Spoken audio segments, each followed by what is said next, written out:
December 20th, 1943. 30,000 feet above northern Germany, a Boeing B-17 bomber, riddled with holes, engines on fire, hangs in the frozen sky like a dying animal. Inside, 9 young men are bleeding, the cockpit shrouded in smoke, and the pilot's controls are dead in his hands. The radio's gone, oxygen lines cut, and the enemy still circling. Most would have bailed. But Lieutenant Charlie Brown, a farm boy from West Virginia on his first combat mission, refused. What he did next would defy every law of physics, every ounce of fear, and every rule of war. This is the true story of the mad pilot who flew a burning bomber home using nothing but instinct, and changed how enemies saw each other forever. Baptism by fire. Charlie Brown was 21. Quiet, polite, and new to combat. His B-17, nicknamed Ye Olde Pub, had taken off from an English airbase at dawn with orders to bomb a German aircraft factory near Bremen.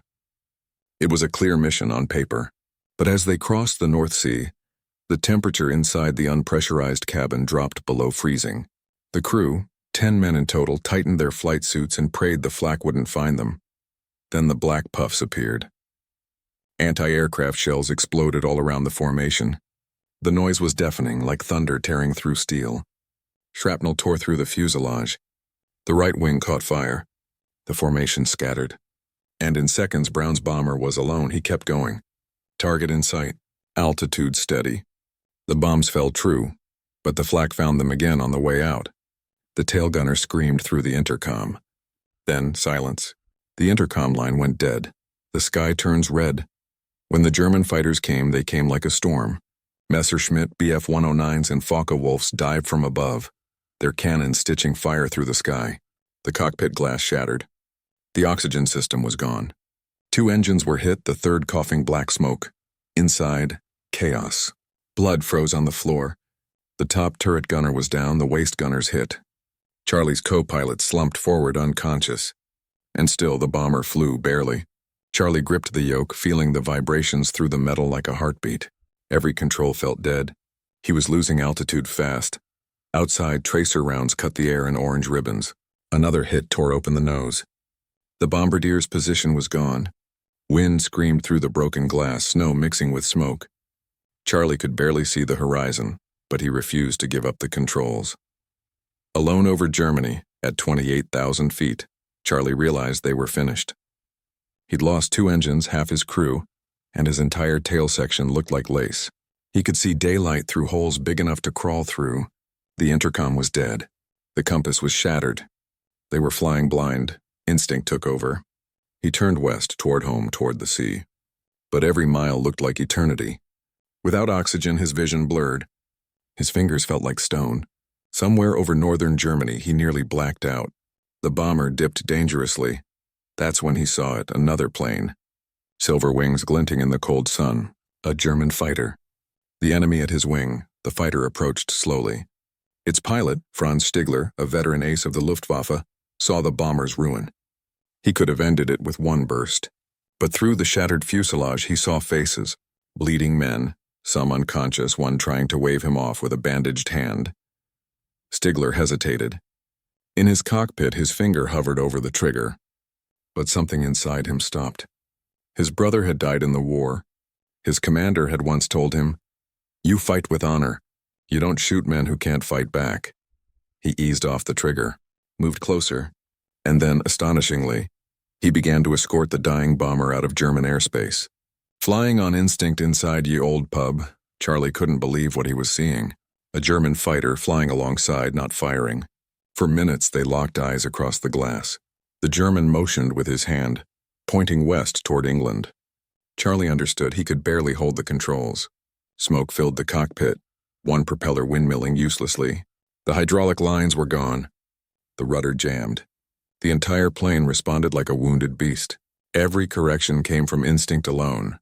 No instruments, no radio, no guidance. Below, the German countryside stretched endlessly. Anti-aircraft guns lined the fields. If one opened fire, both planes would die, but none did. Somehow, miraculously, they passed through.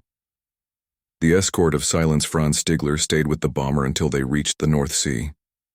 There, he saluted, an ancient gesture between enemies, and peeled away. He knew if he reported what he'd done, he'd be court-martialed or executed. But he couldn't bring himself to destroy what was already broken. Charlie and his men watched the fighter disappear into the clouds. Then the silence returned, only the groan of dying engines and the wind. They were nearly out of fuel. Charlie guided the crippled bomber toward the coast. His training meant nothing now. Every movement came from feel, how the air pressed on the wings, how the yoke trembled when he banked too far. He didn't fly by instruments anymore. He flew by instinct.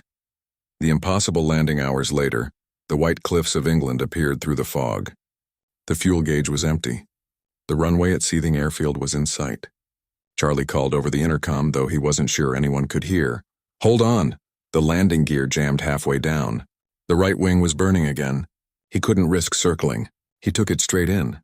The bomber hit the runway hard, metal shrieking against asphalt. The tail section snapped. Sparks exploded beneath the fuselage and the plane skidded, screaming to a stop at the very edge of the airfield. Silence. Then, cheering. Medics ran forward. Every surviving crewman was pulled out alive. Charlie Brown collapsed beside his bomber, his face blackened with soot, his hands frozen to the yoke. When they pried them free, he whispered, "She made it home." Aftermath, the ye old pub never flew again. It was too damaged even to repair. Charlie and his crew received the Distinguished Flying Cross for bringing it home. But the part that haunted Charlie most wasn't the flak or the fire. It was the German pilot. Who was he? Why had he spared them? For decades, no one knew. The official report listed the encounter as unverified. Years passed. The war ended. Charlie went home, started a family, built a quiet life. But every night he remembered the face in the other cockpit. The man who could have killed him, but didn't. The reunion nearly 50 years later. In 1990, Charlie Brown, now an old man, began searching. Through letters, archives, veterans networks, and one day a response came. It was Franz Stigler, the German pilot. He had survived the war and immigrated to Canada. He too had spent years wondering what happened to the men in that crippled bomber. When they finally met, both men cried. The enemy who spared his life and the man he saved embraced like brothers. "You were the enemy I could never hate," Franz told him. "And you were the friend I never met," Charlie replied. Their reunion became one of the most powerful true stories of mercy in wartime. The lesson war is supposed to make monsters of men. It teaches you to destroy before you are destroyed. But sometimes, even in the blackest skies, humanity refuses to die. Charlie Brown and Franz Stigler prove that courage is not just the strength to fight. It is the strength to stop fighting when your conscience tells you to. Charlie's instinct saved his crew. Franz's honor saved his soul. Together they reminded the world that in a war built on hate, a moment of compassion could still cut through the smoke. In the end, the mad pilot who flew a burning bomber home didn't just defy death. He defied what the world expected of men at war. And in that defiance, he made history.